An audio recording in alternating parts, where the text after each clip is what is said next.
Welcome back to Limitless Trading. We wanted to bring you another episode because this is an active week. We've been catching some great moves, and tomorrow is FOMC, so we want to set you up for success.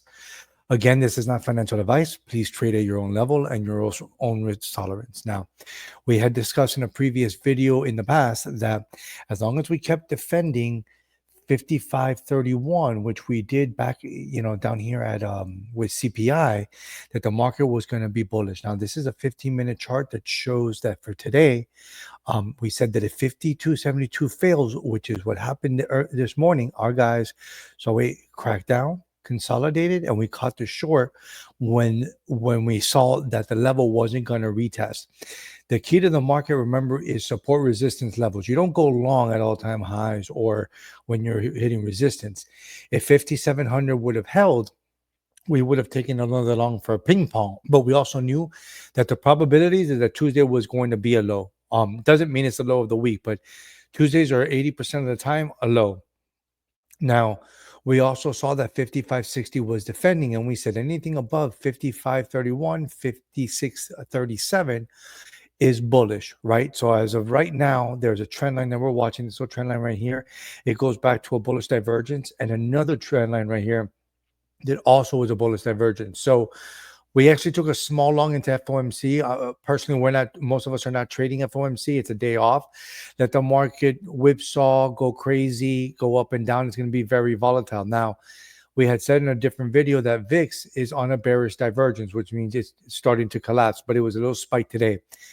I think Powell is going to be dovish, but also not signal rate cuts just yet, that he wants to see more data on, a couple of more CPIs. But if unemployment is going up, so that's scaring him, right? That's making them more worried. So we might get 25 basis points, but who knows? The chart is the chart. We watch either support or resistance hold. Now, on the daily, what we're looking for is the 56.72 tried to have a breakout. We're watching to see if tomorrow it actually does, if it defends this trend line, which is 56.63, all the way down to 56.50 to the overnight.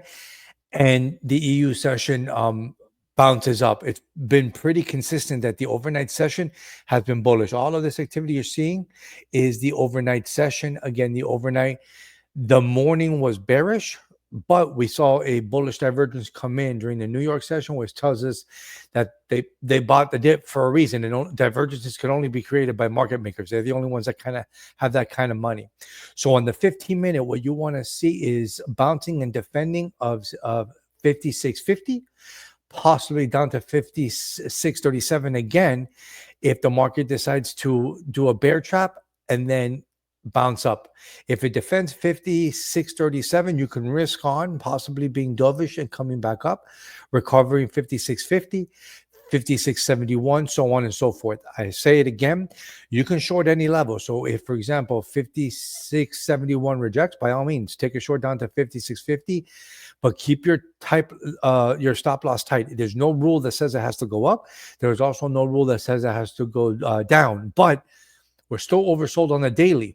So it is more likely that we get a rip up and cover short than any continued downside. But be prepared for anything. If a level rejects, take your short and be smart. But understand we can whipsaw, because we saw it over here. The Michigan sentiment on Friday was terrible. Yet we squeezed into Monday and Tuesday, which we caught. The level told us that we were going to squeeze up. On the daily, again, we defended this trend line. We defended 56.37. We went up to 57.27, which we told you in our previous video. That was something that we were looking for a breakout. If it failed, we were going to short. And in fact, we shorted. The group called a short this morning. It was a fantastic short. And then we sat till the end of the day. Now, we didn't get to 56.37, but again, the close was above a level that we wanted on the 15 minutes. So we did a little bit of risk on, using a little bit of our profits, from this week that has been great. And from Friday that we caught the long on CPI, we caught the short squeeze and the turnaround on Thursday. But again, if 56.37 keeps defending, we're ping-ponging, like we said. We're looking for a breakout. Personally, what I want to see is a breakout of 57.27. I want to see a hard squeeze. And then if 58.13 rejects, another short back to 57.27, or at least waiting for 57.27 to become some sort of support, like it did here on the August 15th and again on September 13th. But there's no guarantees. If Powell says something hawkish, we break 56.37 cautiously down to 55.31 and a possible retest of this trend line that we've been watching, because the daily is on a bearish. Even though the shorter time frame showed that New York was stepping in, the big money was stepping in, there's no guarantees that they're right. They could be dead wrong and simply covering. But frankly, I haven't seen enough covering here. A lot of these retracements of 10% or more, usually to get a 50% retracement, we've gotten very little. But doesn't mean we're going to go any higher. So your levels to watch, and you could set an alert and forget it. We have guys that if they didn't do anything today because they said 56.37 didn't trigger. Okay, it's okay to sit on the sidelines. There's plenty of trades up and down. If you missed the long on Friday, that's okay. If you missed a short this morning, completely okay. If you got a little bit of the long, fine.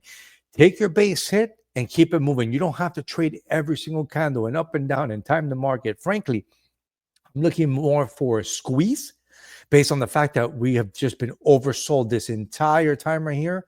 We're oversold. We're more likely to squeeze up to this target here of 58.59-ish, which also became support again in October. It was support in November.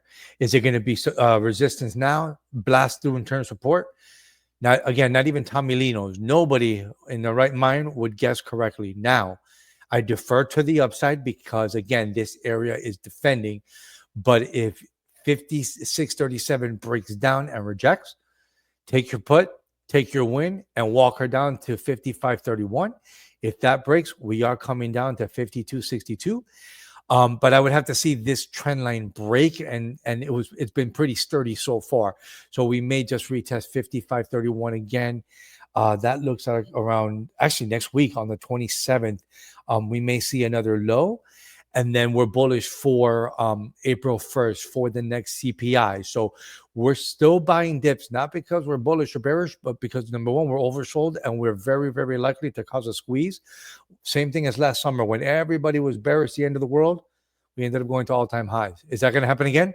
Who knows? History doesn't always have to repeat, but she sure rhymes. And again, we could easily go up here, trap some bulls, turn this into resistance, and come crashing down. Come down here to, let's say, May 27th, right before Memorial Day, 5,200 and change. That would be phenomenal. And it would time the seasonal low. We have it on good authority that April 29th will probably be the seasonal low and we'll start the summer run. But our intel could be dead wrong. We run on 90% probabilities. You could check our previous videos that we're consistent. As long as our target hits, as long as our support resistance are working, we're taking the trades or we're sitting on the sidelines. And we're letting our stop losses do the work.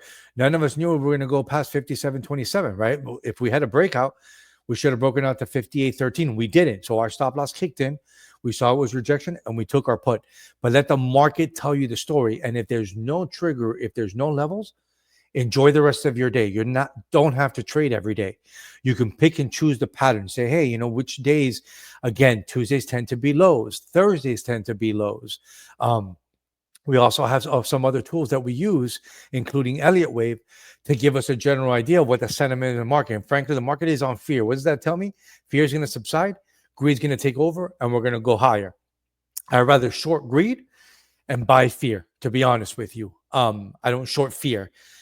The short was up here. Now, does it mean we can go lower? But again, if a level rejects, that's your short. If a level holds, that's your long. Take it level to level. Ignore the noise. Ignore tariffs. Ignore POTUS. And frankly, ignore Powell. If the levels are holding, Powell's going to be dovish. If the levels are rejection, he's going to be hawkish. And also keep in mind, when you trade something like CPI, that's one piece of information. Oh, for example, at 2 p.m., when the decision comes out, you could trade the decision because that's just one decision, right? The algos will do that. But do you want to sit there and trade while Powell's talking for an hour? This is going to go crazy. We're going to ping pong. We're going to squeeze. We're going to bounce back. I'd rather take the day off. Come back on Thursday, see whatever this has turned out to be. If we're down here on Thursday, okay, we're still holding supports. If we're up here by Thursday, okay, we're overbuying the pot. Let the market tell you the story. Don't assume it.